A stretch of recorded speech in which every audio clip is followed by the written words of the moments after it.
Let's go right back to Joe Scarborough and the panel. Joe. Thank you so much. We're actually having a debate going on here right now because we've been hearing about Hillary Clinton all night. Is she running a dirty campaign? Is she appealing to Democrats' worst instincts? Maybe I'm just a cold-hearted Republican, but this seems to be down the center. Wrong with saying, who do you want, which of these two, the community organizer or Hillary Rodham Clinton, do you want answering the red phone in the White House when the balloon goes up? I mean, that goes to experience, competence, who do you trust?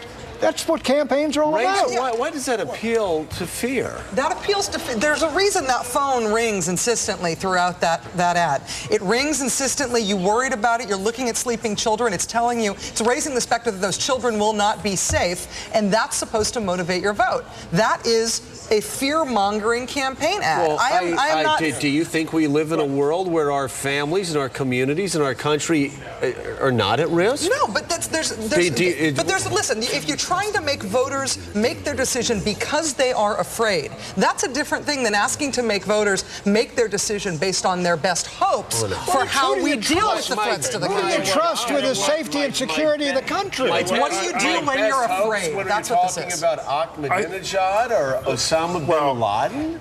Look, the ad's over the top, but I don't think it was out of bounds. Why did If it's over the top, why did he rerun his own just like it? He didn't. No, he ran an ad that stopped the phone ringing. That said, do not be afraid. I'm the guy who wants answering the phone. I don't think it was out of bounds, but yes, it was an appeal to fear. Of course it was an appeal to fear. And the reason Democrats are it wasn't a mushroom cloud.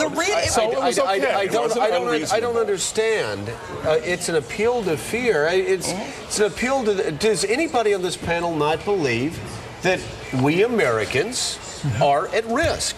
Or is it truly the end of history? Did we win the Cold War and we can now continue spending the peace dividend well into the future? Joe, here's what Democrats ought to be doing about the threats to America right now. They ought to say, listen, Republicans have long campaigned on making Americans afraid, but they have not made us any safer. Right. The Republicans trying to run on national security is like Keystone Cops trying to run on being tough on crime. They're bad at protecting the country. But what is wrong with saying that a guy that started running for president 1 year after he got to Washington may not be the one you want answering that Exactly. Now, let me talk to that. Both of you, let me talk to this. Both of you do not trust the American people. You really don't. What you're saying is, oh my goodness, you're going to frighten those poor people into going and doing something. They're too immature to understand that we're talking about a phone call at 3 a.m. Imagine Margaret Thatcher running that ad about the IRA, okay? Would she do that?